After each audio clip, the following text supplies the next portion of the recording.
एक गांव में मोनी नाम की चिड़िया रहा करती थी और उसके 3 बच्चे भी थे और वो तीनों को समझा रही थी।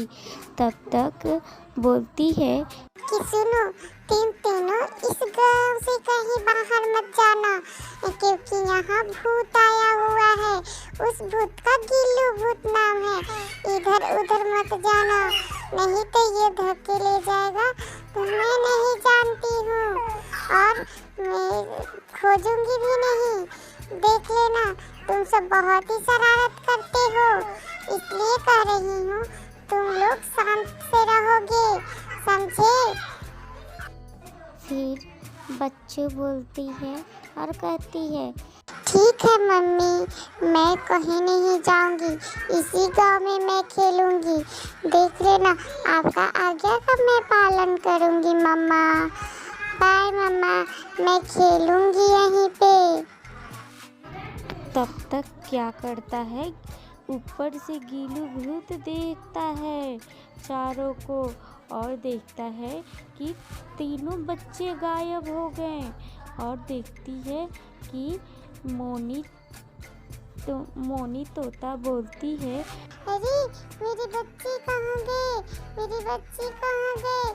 और वो अपने बच्चे को खोजने लगती है और गिल्लू भूत तीनों बच्चों को गायब कर देता है और फिर देखता है कि गिल्लू भूत इसके पीछे ही खड़ी है और बोलती है। गिल्लू भूत बोलता है हा हा हा हा हा, मैं इस गांव में कुछ भी नहीं छोड़ूंगी, सारा गांव को खत्म कर दूंगा, सबको ले जाऊंगा मैं। देखता हूँ उस गांव में कौन कौन रहता है, इस गांव पर गिल्लू भूत का राज चलेगा। ऐसा बोलता है और फिर मोनी चिड़िया गिल्लू भूत से बातें करती है और बोलती है देखो गिल्लू भैया, मेरे बच्चे को छोड़ दो, मैं खुद ब खुद इस गांव के छोड़ के चली जाऊंगी। मेरे बच्चे को छोड़ दो, वही मेरे बुढ़ापा का सहारा है, छोड़ दो गिल्लू भैया। हा हा हा हा हा, मैं हूँ गिल्लू भूत। इस गिल्लू भूत के कहर से कोई नहीं बच सकता। मैं इस गांव में आया हूँ इस गांव को सर्वनाश करने, क्योंकि इसमें मेरा मौत किया था सब, इसलिए इस गांव को किसी को नहीं छोड़ूंगा, समझी? तुम्हारा 3 बच्चे को मैं खा जाऊंगा। मुझे माफ कर दो गिल्लू भैया, मैं इस गांव से चली जाऊंगी, मेरे बच्चे को छोड़ दो। इतना गुस्सा मत करो गिल्लू भैया, छोड़ दो मेरे बच्चे को।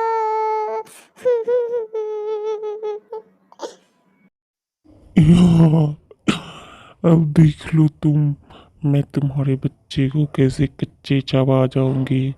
मैं जा रहा हूँ अपने घर, तुम यहीं बैठे रहो। इतना कहते ही चला जाता है। कहकर गिल्लू भूत अपने घर चला जाता है और वो गायब हो जाता है। वहीं पे चिड़िया रोती रह जाती है और फिर अपने जंगल में जाती है चिड़िया। फिर जंगल में जाती है और मेढक मौसी से मिलती है, जो मेढक मौसी बहुत ही अंतर्यामी और समझदार थी। वो सबको उद्देश्य देती रहती थी और उस गांव की सारी को उद्देश्य देने के लिए बैठी थी। तब तोता जाकर कहती है मेढक मौसी, मेरे गुल्लू मिल्लू चिंटू को किसी ने किडनैप कर लिया है और वो किडनैप को मैं पहचानता हूँ, वो गिल्लू भूत है। मेढक मौसी, मेरे गिल्लू से बच्चों को बचा लो, मैं क्या करूँ मेढक मौसी, बताओ ना मैं क्या करूँ। इतना सुनते ही मेढक मौसी बोलती है सुनो तोता तुमको हम बात बताते हैं। और इस पूरब पश्चिम में जाकर एक पेड़ मिलेगा, वहाँ पर एक सेब लटका होगा। उस सेब को तोड़ लेना और लेकर आना, उसका जूस बनाना, जिस जूस को गिल्लू भूत पे थोड़ा सा छींट देना। और जैसे रस होगी और गिल्लू भूत वहीं कैद हो जाएगा और तुम्हारे बच्चे आजाद हो जाएंगे और इस जंगल की आजादी आ जाएगी और इस गांव का चली जाती है अपने जंगल की तरफ। चांदनी रात में एक चुड़ैल घूमा करती थी और वो चुड़ैल बहुत ही बूढ़ी हो चुकी थी। वो अपने शिकार की तलाश में इधर उधर घूमती रहती थी और बोलती है, हे राम, ये चुड़ैलों के लिए तो कोई एक भोजन भी नहीं है और कोई मिल भी नहीं रहा, क्या खाऊं आज। और अचानक से देखती है कि रामू और बोलती है, बहुत दिनों के बाद तुम मिले हो रामू, अब मैं तुमको खा जाऊंगी, क्योंकि तुम धोखेबाज हो। तुम बोले थे कि मैं शिकार को लाऊंगा और तुम खा जाना, और ये झूठ बात निकली। क्यों तुम नहीं ला रहे हो मेरे शिकार को? मैं कितने दिन से खून का प्यासी हूँ। तो रामू बोलता है, अरे चुड़ैल महारानी, तुम नहीं जानती हो, इस गांव के लोग सारा चालाक हो चुके हैं। और फिर जाकर घर में बैठ जाती है और फिर बोलती है, हम नहीं जानते, जब तक तुम नहीं मुझे शिकार दोगे मैं तुम्हारे घर में ऐसे ही बैठी रहूँगी और कभी नहीं जाऊँगी। अचानक से बोलता है रामू, नहीं जाओगी तो हम नहीं जानते हैं, हम कहाँ से लाए शिकार। सारा कोई पूरा जान चुका है इस गांव के बारे में कि आदमी अचानक गायब क्यों हो रहा है। और फिर रामू बोलता है, और फिर जादू से एक प्लेस पर आ जाते हैं लोग और फिर वहाँ पे देखते हैं और पूरा ताकतवर से वो ताकत बनाती है चुड़ैल। और वो कहती है कि मैं बॉडी बनाकर तुम्हारा शिकार करूँगी, देख लेना तुम रामू। और रामू को ऐसे ऐसे घूर कर फिर वो कहती है कि देखना तुम्हें मैं कैसे जादू से अपनी शक्तियों से तुम्हारी एथी कर देता हूँ। तो रामू भी गुस्सा हो जाता है और जादू से पूरा आग के गोला उसकी तरफ भीगने लगता है और वो भी ऐसा ही करता है, लेकिन उसको भी कुछ नहीं होता। लेकिन वो भी चुड़ैल हार नहीं मानती है और वो जादू करने लगती है और फिर वो उसे मार के वहीं पे सो जाती है। उसे नींद न लगी रहती है और बोलती है, इस घर से जो भी निकलेगा मैं उसको मार दूंगी, और वहीं पे सोई रहती है वो। पुष्पा अपने सामान और जेवर को लेके आती है अंदर और फिर अपने बाबूजी के पास जाती है और बोलती है, बाबूजी सुनिए, मैं जा रही हूँ और ये सारा गहना गुड़िया यहाँ रख दी हूँ और उसका इंतज़ार करिएगा, हम लोग आ जाएंगे। तुम कहाँ जा रही हो बेटी? और फिर वो पागलपन की तरह भागने मारने लगते हैं, थोड़े से गुस्से वाले रहते हैं और फिर ऐसे ही लेकर दौड़ के जाती है। उसके पीछे देखती है कि सांप, और सांप को मार के हत्या कर देती है और पूरा मोटा था सांप। और बाबूजी थोड़ा दिमाग से पागल रहते हैं। फिर वो जाकर बिस्तर पर लेट जाते हैं और बोलते हैं, सुनो बेटी, मुझे माफ़ कर दो, मैं तुमको मारने जा रहा था और तुमने हमको बचा लिया, हमें माफ़ कर दो बेटी। फिर बोलती है पुष्पा, ठीक है बाबूजी, ऐसा कुछ बात नहीं है, बच्चों को माफ़ी के लिए हाथ नहीं उठाना चाहिए, सिर्फ आशीर्वाद के लिए हाथ उठाना चाहिए। आप मेरे बड़े हैं और हम आपके छोटे हैं।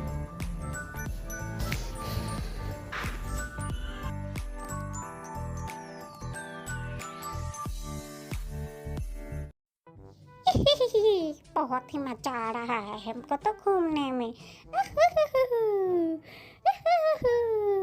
मैं तो बहुत ही मजा करूँगी आज। और देखती हूँ इस जंगल में क्या क्या हो रहा है। वाह, ये कौन लोग हैं जो बातें कर रहे हैं? अरे, इतना खूबसूरत जंगल पहले कभी नहीं देखा, ये कहाँ है? और फिर सपने से जाग जाता है और बोलता है गिल्लू भूत, अरे सपने में कितने अच्छे जंगल में गए थे और वहाँ तो मज़ा ही आ गया। आहा, लगता है फिर वहाँ जाना पड़ेगा, बहुत ही अच्छा था। मन कर रहा है फिर जाकर वहाँ पे रह जाऊँ, बहुत ही अच्छा लग रहा था। एक गांव में जमींदार रहा करता था जिसका नाम भोलापुर के गांव का जमींदार था। वो हमेशा गरीबों का मदद करता रहता था और वो बहुत ही संस्कारी था। जब अपने घर आया और बोला, संध्या, संध्या, इधर आओ। तुम्हारे गांव की सारे जमींदारों को बहुत अच्छी से तरह जानता हूँ मैं। मेरे गांव को परेशान करता है वो। हम नहीं छोड़ेंगे, लेकिन ये समझ लो कि गांव की आया था लोग कर देने के लिए, आया था ना, वो पैसा मेरे पास लेकर आओ, ठीक है? और फिर संध्या क्या करती है, पैसा लेके दे देती है रामू को और वो पैसा ज़्यादा रहता है और गिनने लगता है पैसा। और संध्या कहती है, मैं पैसा लेके भाग थोड़ी जाऊंगी, कैसे बोलते हैं आप। और फिर उसकी बेटी भी वहीं पे बैठी रहती है। वो पैसा को देखकर बोलती है, पापा पापा, गांव को काकी माँ बीमार है, उनका कोई नहीं है और उनका मदद करना चाहिए हम लोगों को। आप इसमें से थोड़े से पैसे हमको दे दीजिए, मैं काकी को जाकर दे दूंगी, क्योंकि काकी बहुत ही गरीब और लाचार हो गई हैं, उनको देना ही होगा। देखिए जाकर अस्पताल में कैसे पड़ी हैं और पैसा मांगकर आ जाती है वो अपनी काकी के पास और काकी उनको आशीर्वाद देती है और बोलती है, लो काकी पैसा, आज के बाद जो भी पैसा की जरूरत हो हमसे बोलिएगा। अरे जग्गू पहलवान भाई, आप कहाँ जा रहे हैं? अरे पहलवान भाई, मैं तो जा रहा हूँ इधर उधर देखने सारा गांव को। मैं चक्कर लगा रहा हूँ गांव को, अपने हिम्मत को बढ़ा रहा हूँ और हिम्मत से पूरा एक्सरसाइज करके इस गांव को मेडल दिलवाना है हमको और गांव को गौरव को बढ़ाना है। इस गांव के गौरव के लिए मैं अपनी जान भी दे सकता हूँ।